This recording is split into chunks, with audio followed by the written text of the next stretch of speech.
Hello, Alyssa. Hello, Brian. All right, it's Monday. I am here with the talented Alyssa Farah Griffin. Hello. Hello.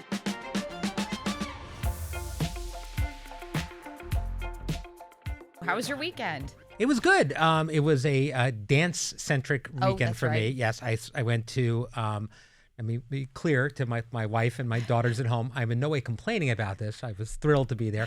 I was at 6 dance recitals. Wow. 23 dances for my kids. Oh, my goodness. Costume changes, the whole thing. 6 of them. That's got to get expensive. Amazing. Your daughters are very talented. Yes, thank you. I'm not aware of how much it costs. It's That's hidden kind of for better me, to and keep- it seems to be Yeah. it seems to be the best. But I'm very proud of them. They love it so much, and it was really inspiring and fun to see them and all their hard work paying off. Yes. All right, let's get into this. Let's get into some politics. Well, first, how was your weekend? I'm sorry. It was good. We got together with neighbors. We're living our suburban dreams, and Yeah, really, Stepford Alyssa. a little bit. Yeah. I texted Sarah Haynes this. I got a weighted vest, so I like walk around my neighborhood wearing my weighted vest, and all the women do, and I'm like, I have adapted. What is explain the weighted vest to me, because I have no idea what this is. It's 15 pounds. You put it over your shoulders, like where your It's for workout exercise? gear. Yeah, so it's like if you go walking with friends, it's a little more of an exercise because you're adding some like weight to it. I don't know, but I feel very suburban wearing it. All right, I like it. I like it. All right, I know a weighted blanket. I know that this is different. Okay. Yes. All right, let's get into politics. In light of Senator Joni Ernst's video, which we talked about on the show today, what are Republican lawmakers, in your perspective, getting wrong about the messaging for the big beautiful bill? A lot of things. So I'm a little bit fascinated about where this bill is going to end up. So like for folks who haven't been following it, because why would you be? It's only made it through the House at this point. It's basically a giant spending package that includes extending Trump's tax cuts from the first administration, some energy reform policies, and then a bunch of additional kind of cost measures that are meant to offset the cost of the tax cuts. So among those would be cuts to Medicare and Medicaid over, I want to say it's 8 years. And that's another thing was adding work requirements for people who are seeking unemployment benefits, among other things. So that part of it is deeply controversial. It's not the first time, this is not new to the Trump era, that these work requirements have been introduced or cutting any of these sort of entitlement programs has. But they passed through the House, and Trump showed up on Capitol Hill the day it passed the House and said, don't bleeping touch Medicare and Medicaid, but vote for this bill, which was a little bit confusing. It passed. Now it goes to the Senate. I tend to think that Senate Republicans, because they can make changes to it. They can add amendments. They can strike things from the bill.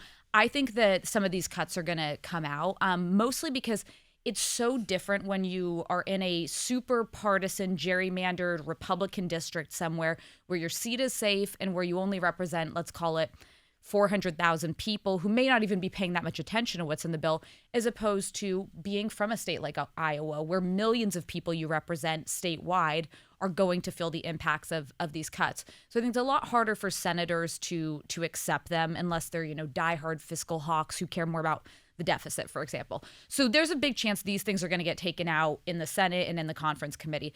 But it's created this moment where I think, I'm realizing fiscal conservatism is dead. It's just not a motivating force the way it was 10 years ago during the Tea Party era. And that you can get away with a lot if you kind of stay along the Trump line, although there's a place where that can break. Enter the Joni Ernst conversation we had today. I was just so disappointed in her. Listen, I don't agree with her on everything politically, but she's someone I've praised before because she's a combat veteran. Right. She's done great work on addressing sexual violence in the military. She's somebody who I think takes national security seriously. But I'm like, I just I wanted better than both the screw up in the town hall and then even worse, the alleged cleanup of it. Right, the graveyard video. Yeah, and my free advice to comm staffers on Capitol Hill, because that's how I started my career. Yeah. I get we live in a moment of Donald Trump, and the natural thing is to want to emulate what he does and what seems to work for him. But your bosses are most likely going to have a career longer than Donald Trump. He's president for 3.5 more years. Think about the brand you want them to have, and also think about what you're putting your name to. You don't want to be the staffer who advised her to walk around a graveyard and make light of people may lose benefits and may die younger because of it. So I just think think big picture, rise above, avoid the fray, and don't go low, because you don't have to when you're someone like a Joni Ernst. Well, you made that point today on the show that what works for Donald Trump, even if it's popular with his constituents, doesn't necessarily work for any like other virtually politician. never does for other people. Yes. Yeah. I mean, it's the Ron DeSantis of it. I remember telling you, like, when I first started guest hosting, Ron DeSantis was having a moment. Like, he was seen as kind of maybe the heir apparent to Donald Trump. He was driving headlines. And I remember saying, I was like, this guy's kind of a political lightweight. He doesn't have whatever that X factor is that works for Trump. And when you try to emulate him, it came off kind of just like rude. Like, people just didn't like him. And it's not that Donald Trump doesn't come off rude. I think that's baked into it. There's a with him. charisma there. And there's a, like, you're kind of like, you're almost there for it if you're his supporters. And I also just do my Monday reminder for people who are stressed over politics. 3.5 years. Midterms happen in earnest in like a year and a half. So if things feel inevitable one direction politically, I think you're going to start, once the midterms happen, I think Democrats are going to win the House. I don't know about the Senate. But I also think Donald Trump, the day after the midterms, becomes a true lame duck. That doesn't mean he's not going to do things. He'll actually probably try to do a lot by executive order. But I think there'll be a bit of a cooling on this, what feels like he's in every aspect of our lives at all moments. Like, that fever is going to break, and there's going to be a day in the not too distant future that we don't talk about Donald Trump every day, and it could not come soon enough. I've heard this before over the last 10 years. Yes, I know. Or, okay, so the caveat, or he stays in office and then we're in totally uncharted territory, at which point... All right, well, let's... I'm the shrug emoji, I don't know. Let's go to your favorite topic, Yes. which is things Alyssa predicted that turned out to be right. And this is a long list. I will give you the pat on the back here. There were many, many, many things that you've talked about at the table that have turned out to be prophetic.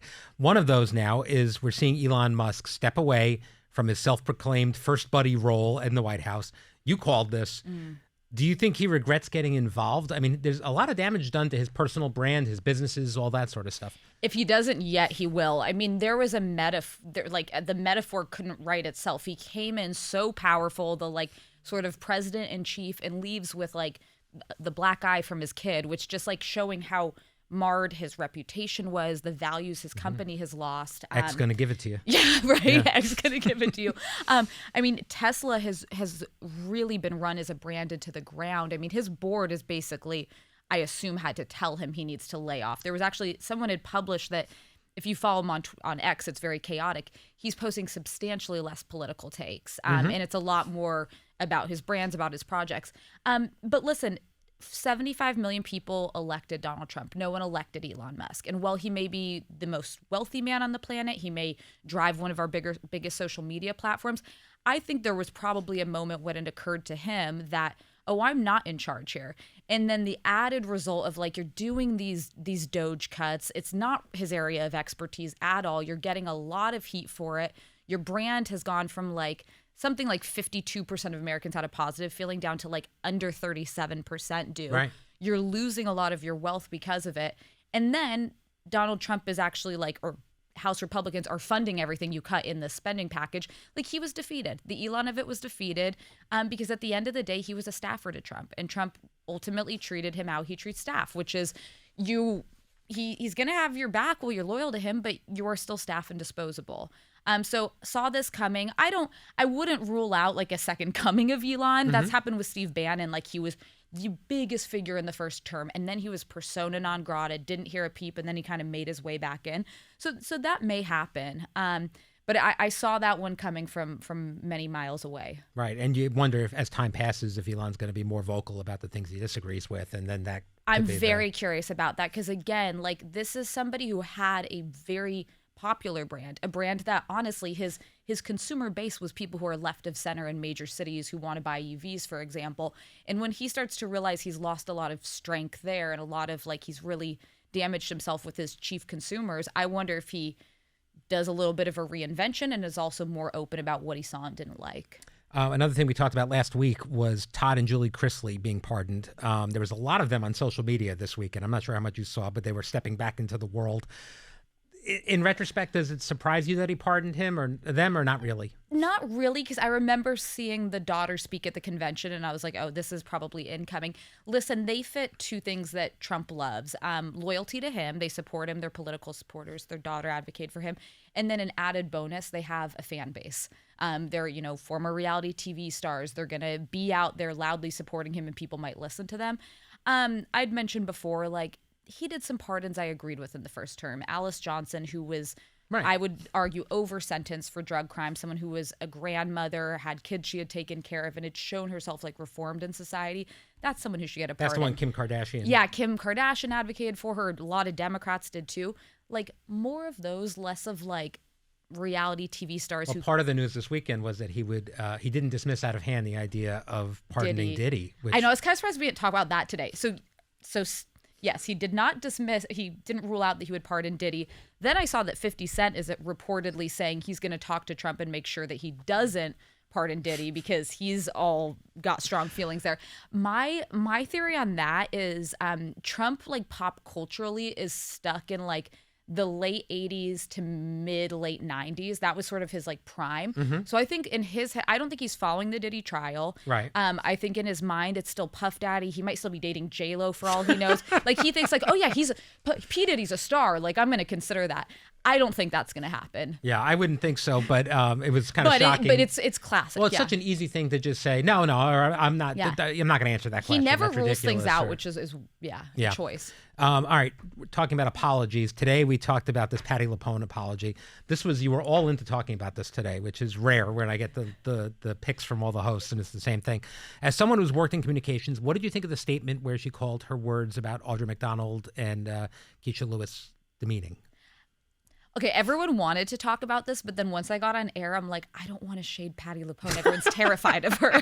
Like, big fan of hers, terrified of her. Like, when I've seen her, like, at the theater, I literally check my phone 30 times to make sure it's turned off because I don't want to get screamed at. Just to be clear, you have a job where you critique the biggest, most powerful people in the world. Patti LuPone will come back for you. But Patti LuPone gives you pause. 100%. Putin, you're fine with. Yeah, but Patti LuPone, you're nervous. Absolutely not. I think she needed to do it because I think there was such an overwhelming outcry. And I think it speaks to just how beloved, especially Audra McDonald is, that she was kind of almost thrown into like a non-existent beef between the two of them. Right. But Sarah made the point, like there have been a lot of examples of her just not conveying herself very kindly. And like, but she's been celebrated for those things. Well, that's so it. You can't really, everyone's very excited when she trashes Madonna. And then, I know. That's my thing is like, it's one thing when it's like, I think everyone kind of cheers it when it's like, yeah, she made some, like you make a comment about Trump and you don't like Trump. It's like, yay. But then when you come for people that are beloved, I feel like that's when people hit back. I thought it was the appropriate thing to issue an apology. Yeah. But I think more importantly, I love a hothead who says what's on their mind. I think it's valuable. I think it's fun. But I do think like how you treat people also matters. And this is bigger than Patti LuPone. I've only met her when she's been on the show. And I think people who show over and over if they're toxic, if they're negative, if they get ahead by kind of pushing others down and hurting others and treating people poorly, I don't root for those people. Right. Now, I'm not saying that's her because I've heard she's always been lovely when she's been here. Lovely here, and we've heard from people who up and coming stars who she's really helped and brought up. So I don't think she fits into that.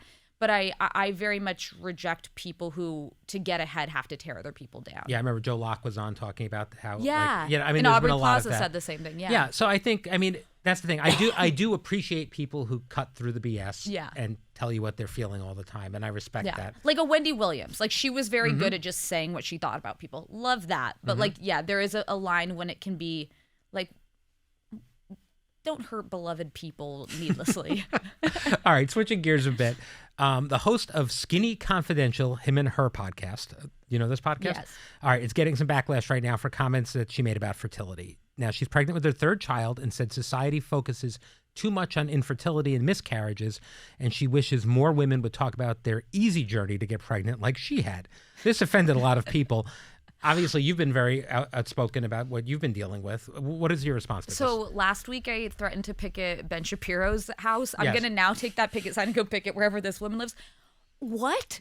I don't know a woman my age who's dealt with fertility issues that felt like there was nearly enough conversation about how hard it is, about how brutal the process is, about like the stats around how many women are going to struggle. If anything, society treats getting pregnant and being a mom like, oh, you might have a weird craving, oh, you might be uncomfortable, and then, oh, childbirth is terrible. They don't talk about the whole other spectrum of things. As we sit, I am in physical pain because I've been giving myself progesterone injections in the backside. Like, I'm in constant discomfort. I'm constantly, like, it is a process that, like, I find joy in it because I feel like I'm working towards something. But, like, I've been let down so many times. And I'm 35 and I'm privileged in that I could afford to do 5 cycles of IVF. Like, no, we need to talk more about that. You know what we need to talk about, too? Women's pain and how people don't acknowledge it. I've had endometriosis my entire life, but doctors for 15 years were like, no, you're normal, you're fine. The second I went in to my IVF doctor, she's like, you know, you've been living with endometriosis. Like, no, we don't talk nearly enough about the struggles women go through. And like, God bless her, but this is so tone deaf. And I would challenge her to realize that there's a reason more people are talking about the struggles around it is because there are decades of people not. Like Sunny has said it. They used to call kids who were IVF babies test tube babies. That's right. Like we've made a little bit of progress, but we're still not openly being like, oh, you may very well struggle. It may have nothing to do with you. It may be deeply painful, cost prohibitive, and like your husband's probably going to just like suffer throughout the process because you're a hormonal nightmare. Like it's a whole thing. Yeah, no, I think it's one of the things I'm proudest of here is that we have talked about it and continue to talk about it. And I respect you so much for sharing it because I would imagine that it's really helpful to people. You must hear from people that you talk about this. I do, but man, it's like, I don't wish it on anyone, but statistically like 1 in 3 women are going to have some issues around infertility after a certain age. And we got to find a way to make it more affordable. Yeah, no, definitely. All right, one thing I just saw it delete from because we're running long and it deleted from my page, but I'm bringing it back because this is very important. The biggest pop culture news of the weekend, and I have you here. This is important. Taylor Swift brought back her masters. Woo! All the albums. This is actually what I wanted to lead the show with, but I knew no one else would want to. Yeah. I think it is so important. I'm so happy for her in the way she announced it with all her albums and then a handwritten letter on her website, but this has been a battle she's been dealing with for like almost a decade. And it raises a bigger conversation about like artists owning their IP and the business and economics of being an artist and how like something can be your life's work that literally could not be created without you, but you could lose it under the wrong circumstances. And I think like she's been such an advocate in this space around like the ownership of these things. And I loved her for going back and deciding, it was actually Kelly Clarkson who gave her the idea to re-record some of her own albums in Taylor's version. Yeah. So that she had ownership, but now she owns all of them. I'm like, couldn't be more happy for her. Also, I'm just going to say the thing people don't want to say. Some of the Taylor's versions are not as good as the originals, and now we're allowed to listen to them. Literally, because we would not listen. Like, if you're a diehard, you will not listen to the one she didn't own in the original. So now you can listen to any of them. Like style, I'm sorry, the original much better. Much better. I actually do agree. Yeah, totally. So there you go. And she kind of spoke to that in the letter. She's like, well, because everyone thought like the Reputation TV stuff was coming, but she's like, it was an album that like was so specific to that time. You're not like, I wouldn't perform something or talk about something from my mid-late 20s at 35 the way that I could have done it then. Right. Like I think sometimes like the art just doesn't like the art itself ages well, but you can't give it the same heart that you could when it was like what you were living and breathing. Yeah, so this is exciting, but I'm so happy for her. Me too. All right, and Andy Cohen on tomorrow, which I know you're very excited about. I just hope he actually answers some of my questions. Your burning Bravo questions? Yeah, there's a lot of very outstanding Bravo questions. The thing I can't get around is the fact that he had dreams where he was the EP at The View. I love it. Makes me very nervous. I don't like this because, if he gets any freed up time on his schedule, he has no time to. They're definitely going to hand this to him. He dreams of it until a day of watching you do it, and then yeah, fair enough. All right, before we go, we have a listener question. My question is for Alyssa. I always love your outfits that you wear each show, and I'm interested what your wardrobe looks like behind the scenes. Do you get options for outfits each morning? The co-hosts always look amazing and sometimes sport new hairstyles or makeup looks, so I'm curious to how it all comes together. I also have very little insight into this. It is the magic of TV, man. Yeah. So we have an excellent stylist, Fran Taylor and Ashley She's Fudd, the best. who They're the best. They basically come up with everyone's looks, and they have tons of options. They know our personal style. I would argue with me, I didn't have much of a sense of personal style when I started. I was like yoga pants and a hoodie, and Fran's helped me learn what my style is. So then she brings outfits to me, usually brings like 2 to 3 I've per seen day. you put them up on social to have people vote sometimes. Yeah, sometimes I like to have the people weigh in. Yes. And then we can choose between them and wear, and we don't own them. We give them back, but we have the option to purchase them. I got in trouble with that the first season. I wanted to buy everything, and now I'm like, unless I would get a ton of wear out of this, I'm not buying it. And she's so good at dressing each host in their own fashion, and you'll notice it. Like Joy loves a blazer, loves a menswear look, but like a large earring. I like something that I can do a dressier suiting kind of look, but then I also want to feel young. Like I want to feel like the 29-year-old version of myself, not the 35. She helps me find that. So she's excellent in hair, and our hair and makeup teams are amazing. I have Joey and Celeste, and they like to have fun with it. I don't wake up looking the way I do on TV. I never And noticed. on weekends, I don't look like it either. All right. Well, that's all the time we have for today. Thank you for joining me today, Alyssa. Tomorrow, I'll be back with Sunny, and we'll see you then.